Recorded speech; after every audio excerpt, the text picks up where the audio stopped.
মাশাআল্লাহ অত্যন্ত সুন্দর এবং জ্ঞানগত আলোচনা রাখার জন্য আলিবাগ ভক্ত জামে মসজিদের সম্মানিত কমিটি সাহেবকে আন্তরিক মোবারকবাদ জানাচ্ছি।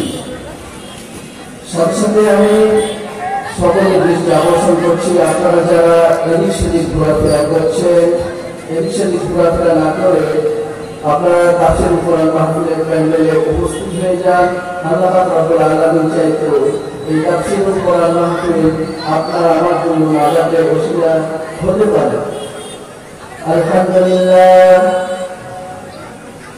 আলহামদুলিল্লাহ নাহমাদুহু ওয়া নাস্তাঈনুহু ওয়া নাস্তাগফিরুহু ওয়া নু'মিনু বিহি ওয়া নাতাওয়াক্কালু আলাইহি ওয়া না'উযু বিল্লাহি মিন শুরুরি আনফুসিনা ওয়া মিন sayyi'ati a'malina man yahdihillahu fala mudilla lahu wa man yudlilhu fala hadiya lahu wa ashhadu an la ilaha illallah wa ashhadu anna muhammadan abduhu wa rasuluh. Ya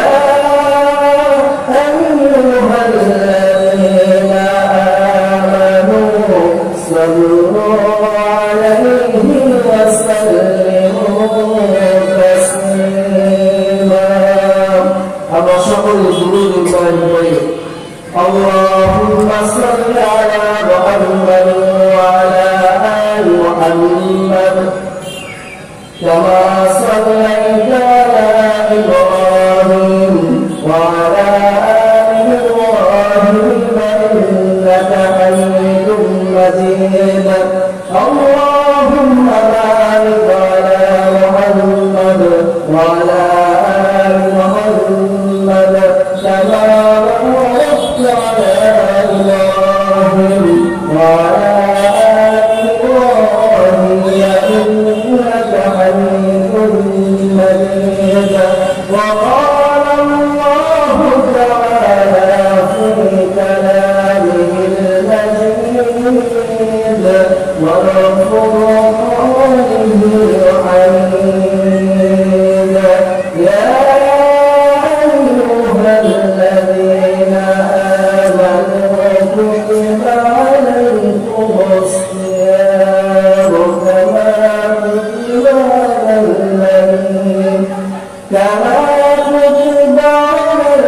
الذين من قبلكم لعلكم تتقون.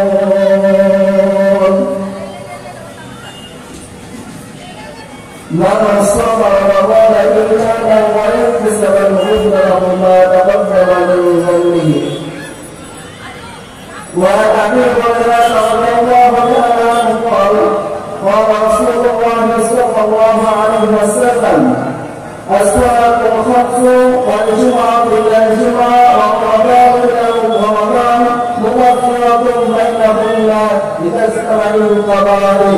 رواه مسلم وهو إسناد صحيح. সম্মানিত উপস্থিতি, আমাদের সামনে পবিত্র মাস রমজান, আর কিছুদিনের মধ্যেই আমরা হয়তো বা একদিনের মধ্যেই আমরা সেই বরকতময় মাসে পৌঁছে যাব। আল্লাহ রাব্বুল আলামিন আমাদেরকে তৌফিক দান করুন। আমরা সকলে আল্লাহুম্মা বাল্লিগনা রমাদান। আল্লাহ রাব্বুল আলামিন এই মাসে এত ভয়ঙ্কর এবং ফজিলত দান দিয়েছেন, অন্যান্য মাসের তুলনায় আমাদেরকে এই মাসে যেমন গুরুত্ব এবং ফজিলত দিয়েছে, প্রথমে এই মাস আবার আমাদেরকে অত্যন্ত ধ্বংসের দিকে নিয়ে যাবে। এই কথা মুহাম্মদ সাল্লাল্লাহু আলাইহি ওয়াসাল্লাম বলছেন। যেমন মুহাম্মদ সাল্লাল্লাহু আলাইহি ওয়াসাল্লাম একদিন মেম্বারে উঠছেন, তিনি বলছেন প্রথম মেম্বার পা দিয়ে বলছেন আমিন, দ্বিতীয় মেম্বার পা দিয়ে তিনি বলছেন আমিন, তৃতীয়বারে তিনি আবার বলছেন আমিন। সাহাবা জিজ্ঞেস করে ইয়া রাসূলুল্লাহ সাল্লাল্লাহু আলাইহি ওয়াসাল্লাম, আপনি তো অন্য কোনোদিন এইভাবে আমিন আমিন বলেন না, অথচ আপনি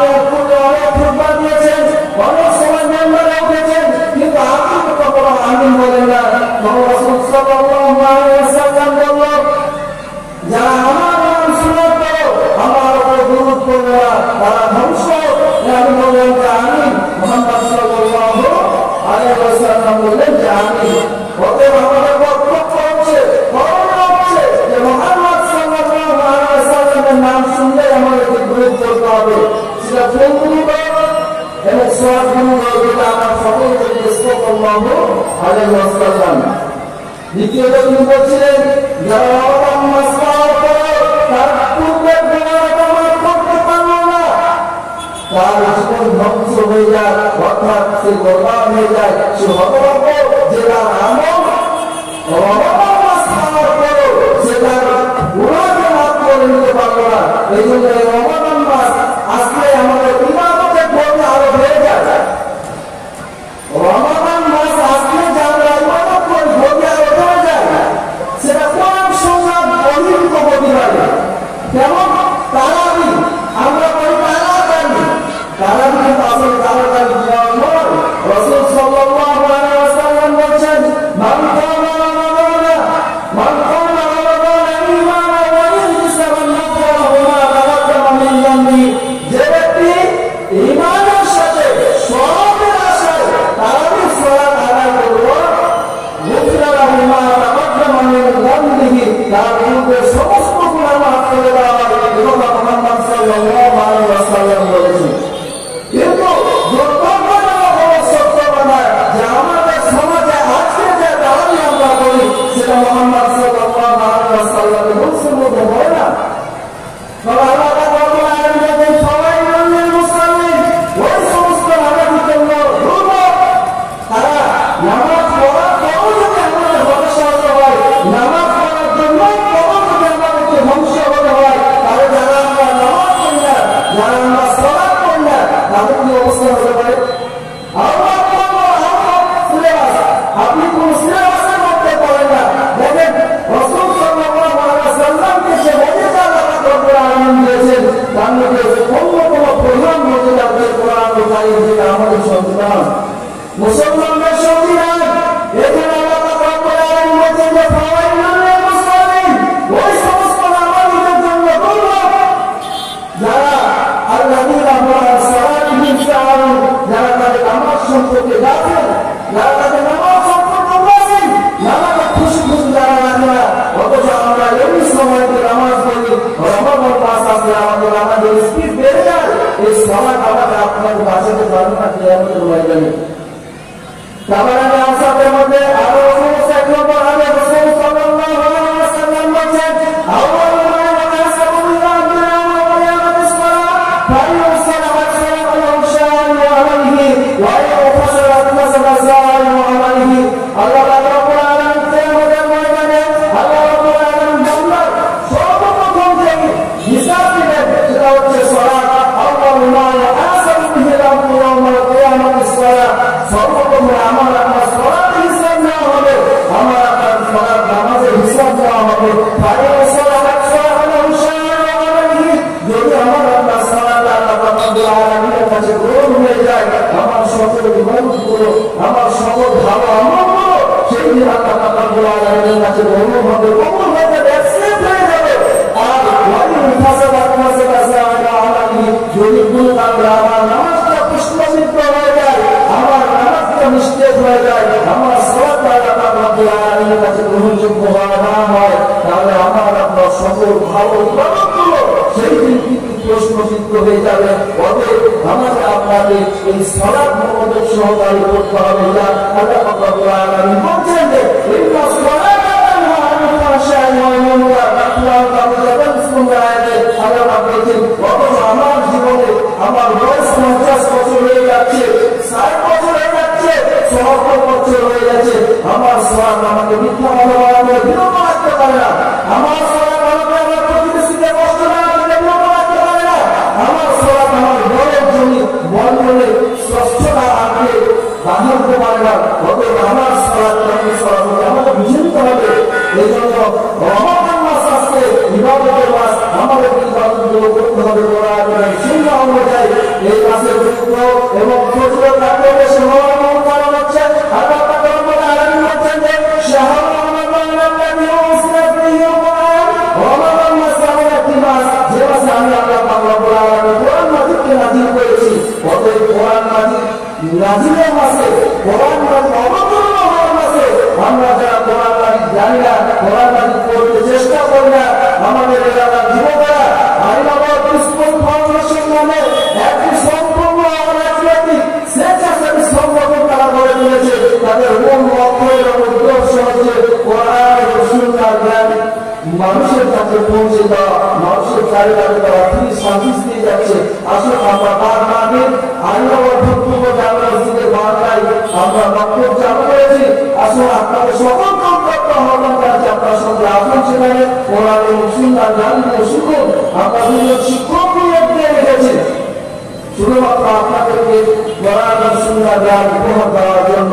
সাথে সাথে আমরা সেখানে একটি আল্লাহর স্কুল ইসলামিক পাঠাগার নামে একটি কোরআন সুন্নাহর সেই আপনার আলেমদের বই সম্পূর্ণ বইগুলো রেখেছে। আপনারা সেই পড়তে পারবেন, ইচ্ছা করলে ভাষায় নিয়ে যেতে পারবেন। বলছি আমি রমাদান মাসের গুরুত্ব আল্লাহ পাক রব্বুল আলামিন এই মাসে কোরআন মাজিদকে নাজিল করার কারণে যদি এই মাসে পড়তে আপনাদের হয় রাসূল সাল্লাল্লাহু আলাইহি ওয়াসাল্লাম বলেছেন আসসালাতু খামস পাঁচ ওয়াক্ত সালাত ওয়াল জুমআ ইলা জুমআ এক জুমআ থেকে আরেক জুমআ ওয়া রমাদান ইলা রমাদান এক রমাদান থেকে আরেক রমাদান আমার আপনার জীবনের সমস্ত গুনাহ খাতা মাফ করে দেয়। যদি আমি আপনি কামিয়া গুনাহ থেকে বেঁচে থাকতে পারি তাহলে আমাদের সমস্ত গুনাহ মাফ করে দেওয়া হবে। এখানে মুহাদ্দিসিন এবং মুফাসসিরিন সব কোরআনের ব্যাপারে বলা হয়েছে যে জীবনের সমস্ত সগীরা গুনাহকে ক্ষমা করে দেওয়া হবে। যে হাদিসটি ইমাম মুসলিম রাহিমাহুল্লাহ তার কিতাবুত তাহারা কিতাবে 440 নম্বর হাদিসটি নিয়েছেন। রাসূল সাল্লাল্লাহু আলাইহি ওয়াসাল্লাম অন্যত্র সহিহুল বুখারী অন্যান্য বিভিন্ন সিয়াসতের হাদিসে বলেছেন মান কামা রমাদান ঈমানান ওয়া ইহতিসাবান গুফরানাহু মা তাকাদ্দামা মিন যামবিহি। যে ব্যক্তি তারাবির নামাজে ইমামের সাথে সব নামাজ আশায় করবে তার জীবনের সমস্ত গুনাহগুলো মাফ করে দেওয়া হবে। ওয়াকাতাম রাসূল সাল্লাল্লাহু আলাইহি ওয়াসাল্লাম বলেছেন ওয়া মান কামা বাইনা তাকাদ্দামা ঈমানান ওয়া ইহতিসাবান গুফরানাহু মা তাকাদ্দামা মিন যামবিহি। যে ব্যক্তি রমাদান মাসের শেষ দশকের ভিতর রাত্রিতে লাইলাতুল কদরকে অন্বেষণ করবে। আমরা আমাদের দেশে আমাদের ভারত পাকিস্তান বাংলাদেশে আমরা একটা ট্রেডিশন বানিয়ে ফেলেছি যেটাতে শুধুমাত্র আমরা 27 রমাদানকে পালন করি। রাসূল সাল্লাল্লাহু আলাইহি ওয়াসাল্লাম বলেছেন রমাদান মাসের শেষ দশকের ভিতর রাত্রিগুলো নামাজ পড়ো।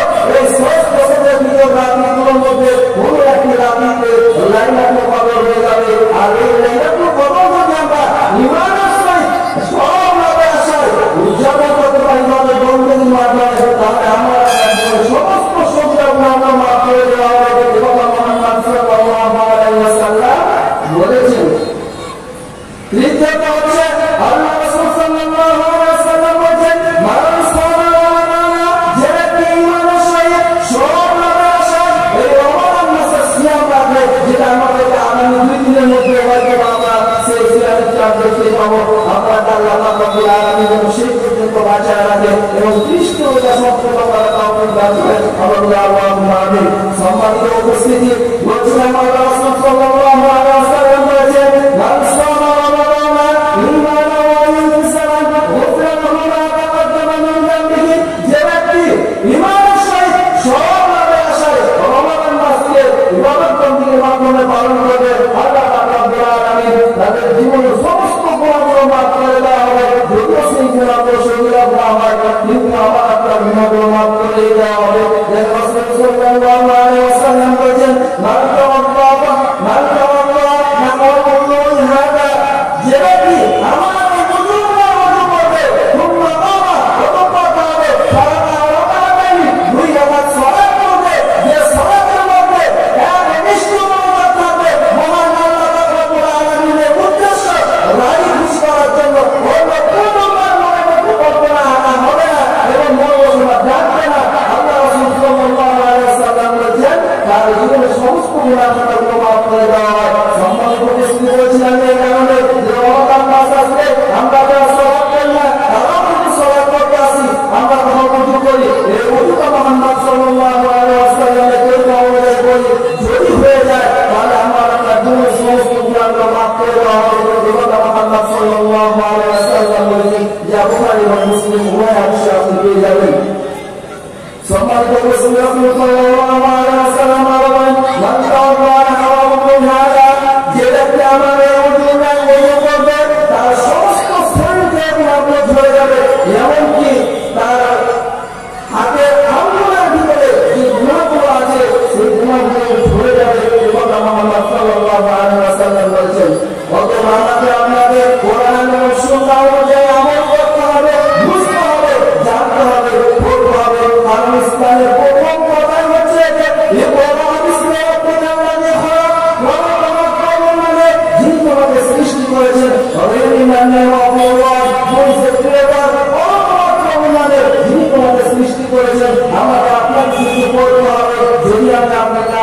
তার উপকারী কল্যাণ পরকালে মুক্তি হবে আলী মুহাম্মদ সাল্লাল্লাহু আলাইহি ওয়াসাল্লাম বলেছেন।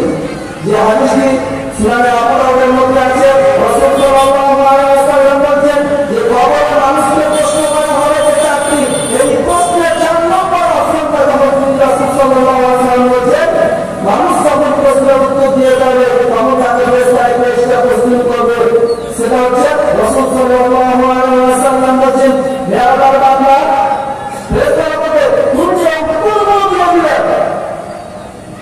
এই উত্তর দিলে কিভাবে তুমি জানলে? তোমরা আপনাকে বলবো বলা আল্লাহ কিতাব করেছি, রাসূল সাল্লাল্লাহু আলাইহি ওয়াসাল্লাম আল্লাহ রাসূল সাল্লাল্লাহু আলাইহি ওয়াসাল্লাম সুন্নাহ করেছি, আমরা পড়েছি, বুঝেছি, জেনেছি, আমরা এবং ঈমান এনেছি, অসৎকারী সেই অনুযায়ী আমল করেছি। দেখেন আমি আপনি কিন্তু সেখানে কবরে বলবো যে আমরা করাতু কিতাবিল্লাহ, করাতু আমি পড়েছি কিতাবিল্লাহ, আল্লাহ কিতাব, রাসূলুল্লাহ সাল্লাল্লাহু আলাইহি ওয়াসাল্লামের সুন্নাহ। এখন আপনি যদি দুনিয়াতে কোরআন এবং সুন্নাহ না পড়েন, না বুঝেন, কোরআন এবং সুন্নাহ ধারে কাছে না যান, তাহলে কি আপনার সেই দিন উত্তর হবে? অথচ পৃথিবীর এমন কোন প্রশ্ন নাই যে প্রশ্ন আপনার সম্মুখে ওপেন হয়ে যাবে, কিন্তু কবরে এমন প্রশ্ন যেটা আমার আপনার সকলের মুখস্থ আছে, সকলের কাছে ওপেন, কিন্তু সেই দিন আপনার আমল যদি কোরআন এবং সুন্নাহ অনুযায়ী না হয়, যদি আপনি জেনে থাকেন, যদি ওপেন প্রশ্ন হয়ে যায় না কেন, আপনি সেই উত্তর দিতে পারবেন না। অতএব আপনাকে সেই দিন উত্তর দিতে হয়, তাহলে আপনাকে কোরআন এবং সুন্নাহ তার কাছে আসতে হবে। দেখেন রমজান মাস এমন একটি মাস যে মাসে আল্লাহ পাক রব্বুল আলামিন পবিত্র কোরআন কারীম নাযিল করেছে, অথচ আমার আপনার সন্তান আজও কোরআন নাযিল করতে পারে না, কোরআন কারীম বুঝতে চেষ্টা করে না, আমাদের সময় দেওয়ার শক্তি হয় না। আল্লাহ সাল্লাল্লাহু আলাইহি ওয়াসাল্লামের সহধর্মী আমরা যারা আয়েশা রাদিয়াল্লাহু তাআলা আনহা শিবর করেছেন, ঠিক আছে আল্লাহ কোরআন মাস সাফাতুল কুরআনুল বালা, যারা কোরআন ভালো বুঝে, কোরআন মাজিদে বক্ত, কোরআন মাজিদ অনুযায়ী নিজে পরিচালিত হয়, নিজের পরিবার পরিচালনা করে, রাষ্ট্র পরিচালনা করে, সমাজ পরিচালনা করে, এরা আল্লাহ পাক রব্বুল আলামিনের কাছে কিয়ামতের ময়দানে আল্লাহ কোরআন মাস সাফাতুল কুরআনুল বালা উত্তর আল্লাহ ফেরেশ করে সাথে এবং মুহাম্মদ সাল্লাল্লাহু আলাইহি ওয়াসাল্লাম বলেছেন যে আমাদের আয়েশা সিদ্দিকা রাদিয়াল্লাহু তাআলা আনহা বর্ণনা করেছেন, তিনি বলেছেন যে যারা পড়তে পারেন না আল্লাহ কোরআন ইয়াতাকাল্লামু ফিহি ওয়া মা আলাইহি শারঈ, যে ব্যক্তি পড়তে পারে না চেষ্টা করে ভুলে যায়, বারবার উচ্চারণ করতে যায়, তার খুব সমস্যা হয়ে যাচ্ছে। যারা ছোট বয়সে, ইয়াং বয়সে, যুবক বয়সে কোরআন মাজিদ শিখেনি, তারা বৃদ্ধ বয়সে শিখতে গেলে সমস্যার সম্মুখীন তারা হবে। এই সম্মুখীন হতে গিয়ে যদি তাদের এই কষ্টগুলো হতে পারে, এই জন্য তারা যে চেষ্টাটা অব্যাহত রাখে, আল্লাহ রাসূল সাল্লাল্লাহু আলাইহি ওয়াসাল্লাম বলেছেন তার জন্য নেকি ব্যবস্থা করা হয়েছে, যা রাসূল সাল্লাল্লাহু আলাইহি ওয়াসাল্লাম আমাদেরকে নিরাশ করেননি। আমরা জানি রাসূল সাল্লাল্লাহু আলাইহি ওয়াসাল্লাম বলেছেন যে প্রত্যেক হরফ সমান ব্যবস্থা নেই, তাহলে আমার আপনার জন্য বেশি বেশি আপনি সেই কিন্তু পার পাবেন না, বা আল্লাহ রাব্বুল আলামিনের কাছে ছাড় পাবেন না যে আমি তো জানি না, আমি তো বুঝিনি না। আপনাকে জানতে হবে, বুঝতে হবে, এই কথাই ঠিক। এই জন্য রমজান মাস আছে অত্যন্ত গুরুত্বপূর্ণ মাস, রমজান মাস অত্যন্ত গুরুত্বপূর্ণ মাস। আমরা এই রমজান মাসকে টার্গেট করে আমাদের আগামী বাকি 11টি মাস যেন আমরা নিজের জীবন পরিচালনা করতে পারি কোরআন এবং সুন্নাহ দিয়ে। আল্লাহ পাক রব্বুল আলামিন যেন আমাদেরকে তৌফিক দান করে। আমরা সকলে আল্লাহুম্মা আমিন। প্রিয় উপস্থিতি, বলছিলাম রমজানের গুরুত্ব। এই রমজান মাসের গুরুত্ব হওয়ার কারণ হচ্ছে যে আল্লাহ পাক রব্বুল আলামিন হাবিব বলেছেন ইযা দাখালা রমাদান, ইযা দাখালা শাহরু রমাদান, যখন রমজান মাস আমাদের সামনে উপস্থিত হয়ে যায়, তখন হাদিয়া ওয়া সালায়ে, তখন আসমানের দরজা খুলে দেওয়া হয়, অন্য বর্ণনায় বলা হয়েছে যে জান্নাতের দরজা খুলে দেওয়া হয়, তখন জাহান্নাম এবং জাহান্নামের দরজাগুলোকে সেই দিন বন্ধ করে দেওয়া হয়, এবং শয়তানগুলোকে সেই দিন শিকল বন্ধ করা হয়, শয়তানগুলোকে শিকল করায় দেয়। তারপর আমাদের সমাজে, আমাদের পরিবারে, আমাদের ব্যক্তিগত জীবনে শয়তানের কুপ্রয়োজনা কিন্তু বন্ধ হয় না। কত রাসূল সাল্লাল্লাহু আলাইহি ওয়াসাল্লাম বলেন যে শয়তানকে সেই দিন শৃঙ্খলা আবদ্ধ করা হয়। আর আমাদের জীবনে তার যে একান্ত মাসের প্রচলনগুলো আছে সেগুলো থাকতে যা আমরা কোরআনের সুন্নাহ অনুযায়ী আমল করতে পারি না। আল্লাহ রাব্বুল আলামিন বলেন লা ইলাহা ইল্লাল্লাহ হে ইমানদাররা উদখুলু ইসলামের মধ্যে পরিপূর্ণভাবে তোমরা প্রবেশ করো। যদি পরিপূর্ণ না প্রবেশ করো তাহলে শয়তান তোমাদেরকে সামনে থেকে, শয়তান তোমাদেরকে পিছন থেকে, শয়তান তোমাদেরকে ডান দিক থেকে, বাম দিক থেকে, যে কোনো দিক থেকে তোমাদেরকে কি করবে? আক্রমণ করবে। অতএব কোরআন সুন্নাহ এমন একটি জিনিস, কোরআন সুন্নাহ যদি আমরা আপনি মানতে পারি তাহলে আমাদেরকে লোকালিত করলাম, পরকালীন মুক্তি হবে কথা আল্লাহ রাব্বুল আলামিন বলেছেন। সুতরাং আমি আপনাদের উপযুক্ত আহ্বান জানাবো, যেহেতু সময় শেষ, এখন সব সরকার আদা করে আমি আপনাদের বলবো আমাদের মাস থেকে আমরা আমাদের গুণাগুলোকে মাফ করিয়ে নিয়ে আগামী মাস থেকে আপনাদের পবিত্র রাখতে পারি এবং কোরআন সুন্নাহ অনুযায়ী আমল করে জীবন পরিবার পরিচালনা করতে পারি। আল্লাহ রাব্বুল আলামিন আমাদেরকে তৌফিক দান করে। আল্লাহুম্মা আমিন। সুবহানাল্লাহিল্লাহুম্মা ওয়া বিহামদিহি আশহাদু আল্লা ইলাহা ইল্লা আনতা আস্তাগফিরুকা ওয়া আতুবু ইলাইক।